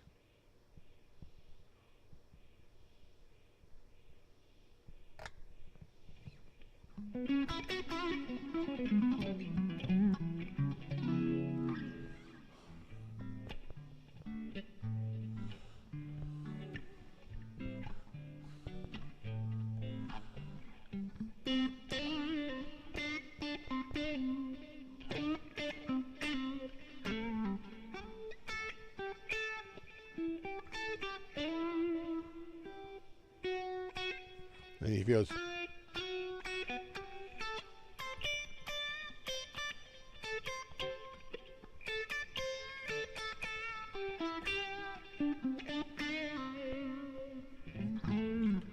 I'd have to listen to it again, but. Oh yeah, no, yeah. Ted Nugent's on there. I think he does Stranglehold and Wango Tango.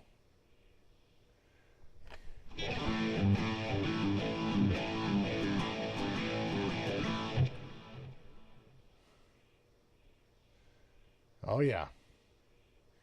And of course, you know, they have the comedy stylings of Nipsey Russell.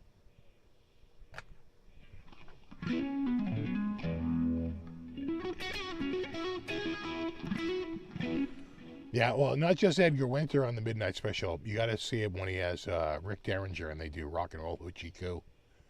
Just the energy, you know.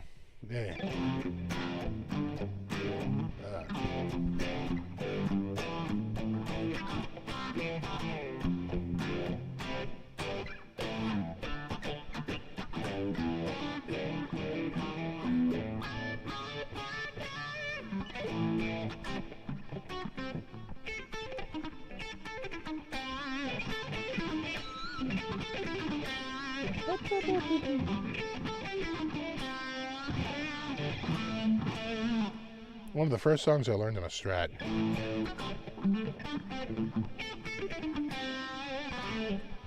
When he actually played it on a Les Paul Custom.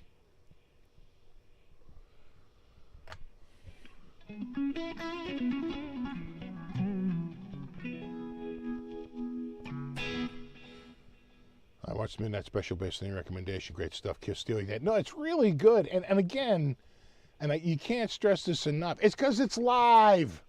It's because they're really playing and they're really live. And this isn't Top of the Pops or Solid Gold or any one of those stage shows where they, you know, they wouldn't hear of you ever playing live. They're like, you're not playing live. We don't risk that. They don't do that. Period. End of story. All they do is, right, Midnight Special, you couldn't play if you were recorded. You had to be live.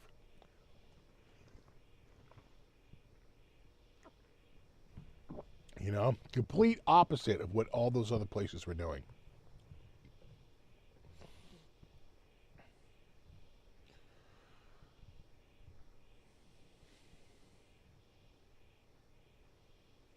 I got a buddy cat. Buddy was hunkering down in the buddy bunker. Got a little cooler here, so he's gonna come up here. Watch out! You watch. Here he comes. I know my path to greatness. No, just drop right in, kid. Okay, you gotta keep going. You gotta move the butt. You gotta move the butt. Come on, butt. Thank you. Yeah, I know. What's that, buddy? Right. Yeah. What? Yeah, I agree. The sound was the best part of that sphere. Yeah. Right.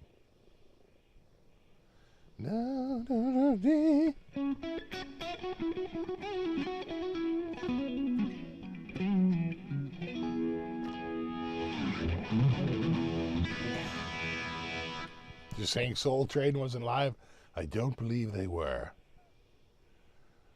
Very few shows wanted to go live. Saturday Night Live was one of the few shows, and then even later on, that was all friggin' backing tracks. All right, buddy. Come on, buddy. Come on, bud. Come on down here. Come on down here. You gonna come down? Sure. That's where the hand is. Come on, kid. You got this. Oh, so close. Oh, so close.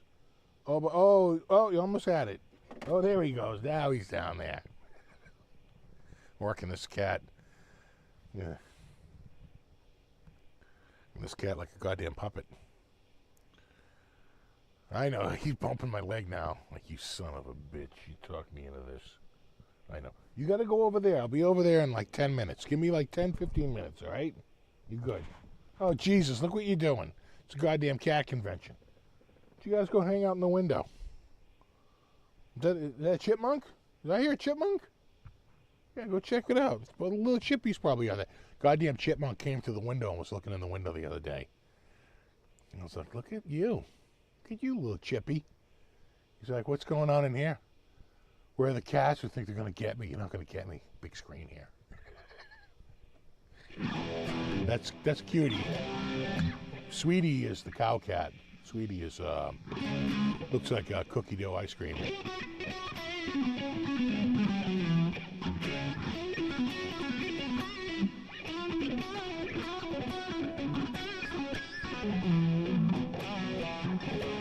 I've cut his branches.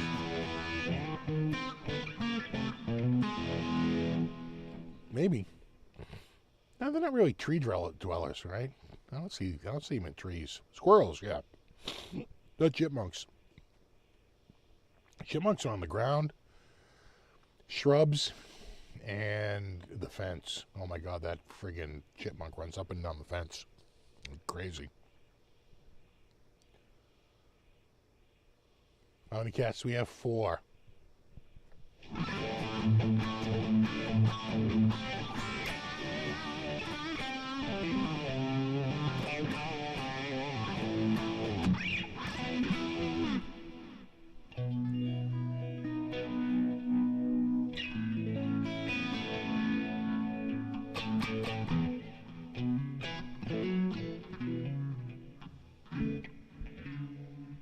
Ooh. No, where is it? The set. No. Oh, yeah.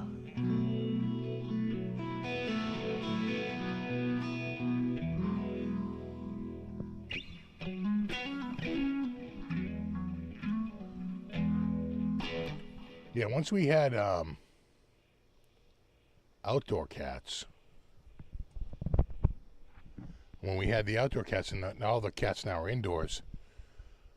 When we had the outdoor cats, we had the chipmunks, dead chipmunks all the time. They were killing chipmunks at an alarming rate. Now all the cats are indoor cats, and the chipmunks run wild. In fact, one of the neighbors noticed. She's like, "There's been a lot of chipmunks." I'm like, "Oh yeah, well, the chipmunks had a naturally occurring pressure." There goes Henri. You want to go up there? And jump up there?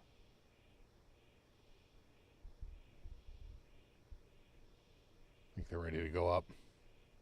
Check out the window.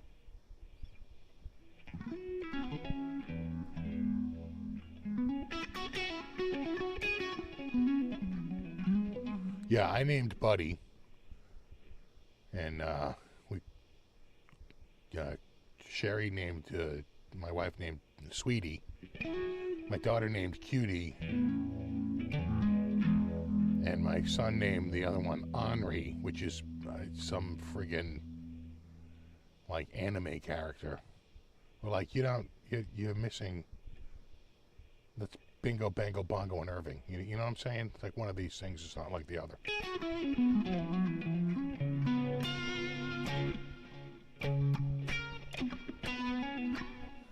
No, not Henri with an H. That's a boy's name. It's Henri with an A, A-N-R-I. It's a girl's name.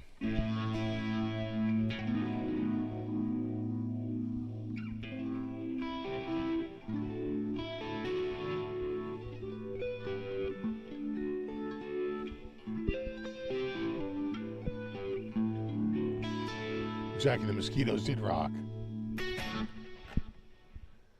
Well, they felt the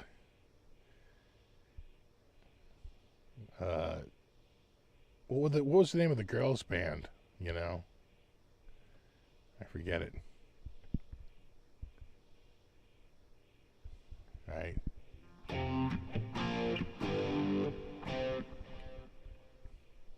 Right. Oh God, what was that? The Honeybees. Yeah, the Honeybees.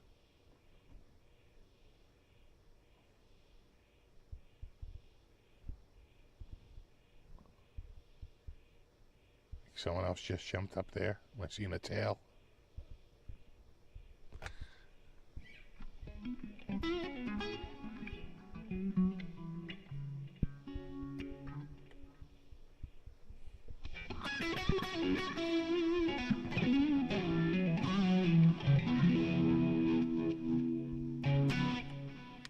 Trying to think of that tune. And what's so funny about it is that it sort of uses like those old 60s like sort of trope.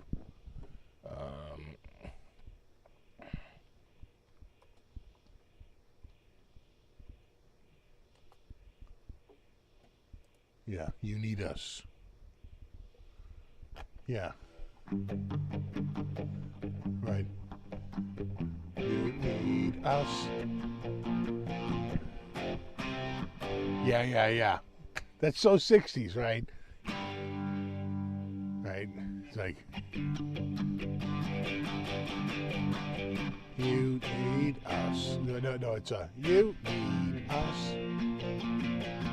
You need us. Like a clam needs a shell. Like a prisoner needs a cell. Like a ding dong needs a bell.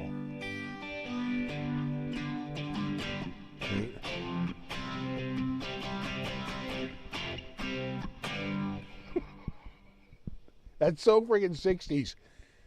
I think there's only, when they did that episode, I think only the guy who has the speaking lines is an actual actor. Right? There's one dude who has all the speaking lines, if you notice, right? He's an actor. I think played a little bit of drums. The other three guys are actually the dudes, that's the trio that actually sings the song. The Gilligan's Island theme song. It's those dudes.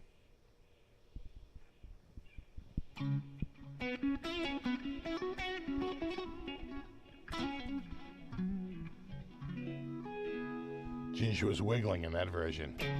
Well, the other crazy one is when they get the phone line.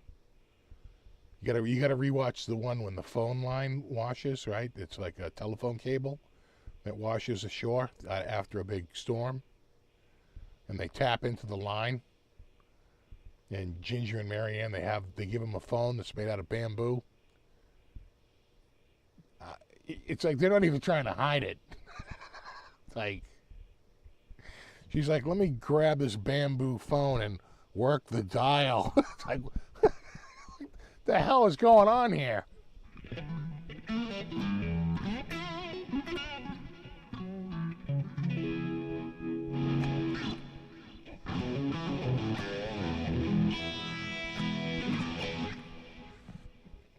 Can't believe you know the words to that song. I don't. I have it called up here. Right. And then this, yeah, right. So that's all three of them. And Ginger's line is like a picture needs a star, like a golfer needs a par, like teenagers need a car. You need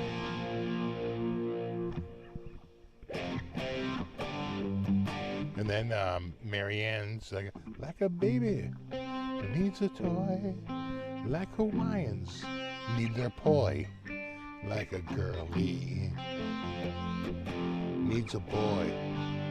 You need a boy, Marianne? There's a lot of boys wondering right. A girl needs a boy? Go on, Marianne.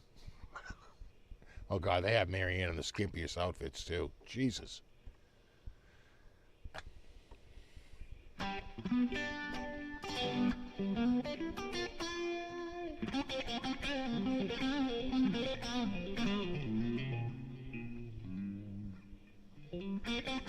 That's the tune we need, exactly. Couldn't show her belly button right. But they got ass cheek hanging out a few times.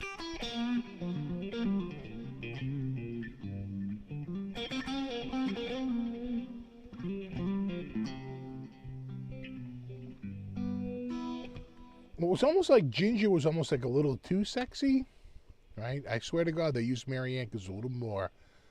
They sexed her up more because it was a little less obvious. It felt right a little bit, right?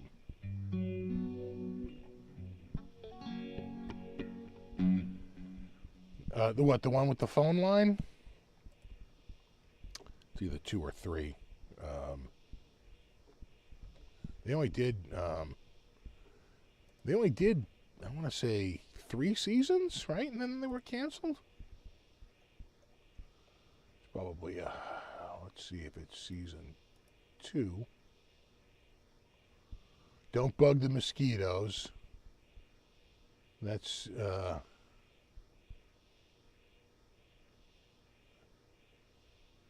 No. I'll Meet the Meteor. That's a great one too. And V for Vitamins. There's a few good ones there. That's some really good ones. The Little Dictator is the guy who did it there. Sherwood Schwartz or whatever. That was his favorite one. He really liked that one. Hold on here. Man with a Net. Where is it? And then there were none. That was a great friggin' episode too. I don't know. I'd have to take a look. There's a Will, Man with a Net. I feel like it was in the 2nd season.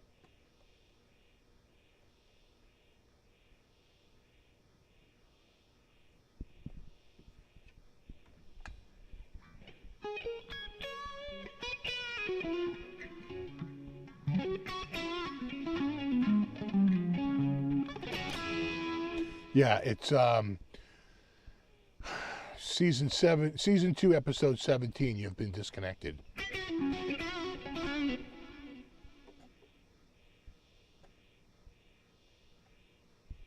Yeah.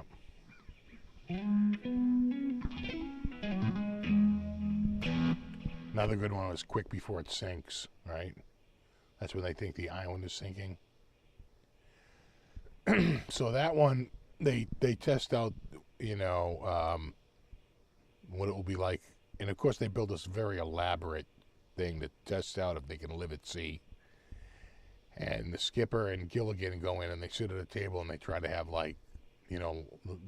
food to try to eat while the thing is rocking back and forth. They try to sleep and try all these things when they're out at sea rocking back and forth. It's pretty much straight out of Abbott and Costello. Like, the routines are literally, I mean, it could be, I think it's more Abbott and Costello. It feels like it could be Laurel and Hardy, but I feel like it's Abbott and Costello. The whole friggin' routine is completely stolen.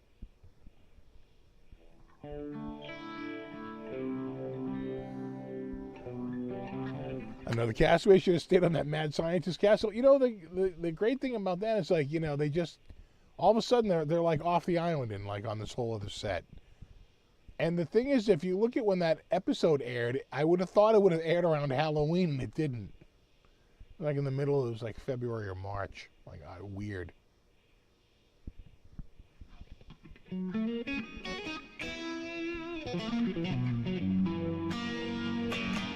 Yeah, the plastic explosives when the gorilla gets it. Or the spider, right? Remember the giant spider episode? They're all gold. Not a bad line in it. All right, yeah, the Jack and the Beanstalk with Baby Gilligan, which is actually Gilligan's son. You know, and they mix it all up, and of course they get Marianne in a French maid outfit. Oh yeah. All right, it is 9:01 p.m. It is time to call it a night. Thanks so much for hanging out. Really appreciate it. Super thanks to anyone who contributed. I always appreciate that. And of course, Brofist to my mod squad. Hashtag Brofist, that's my mod squad. And we will do it all again in a week. And there you go. I thought I had a video coming out soon, but you know, they're like, oh no, we'll let you know.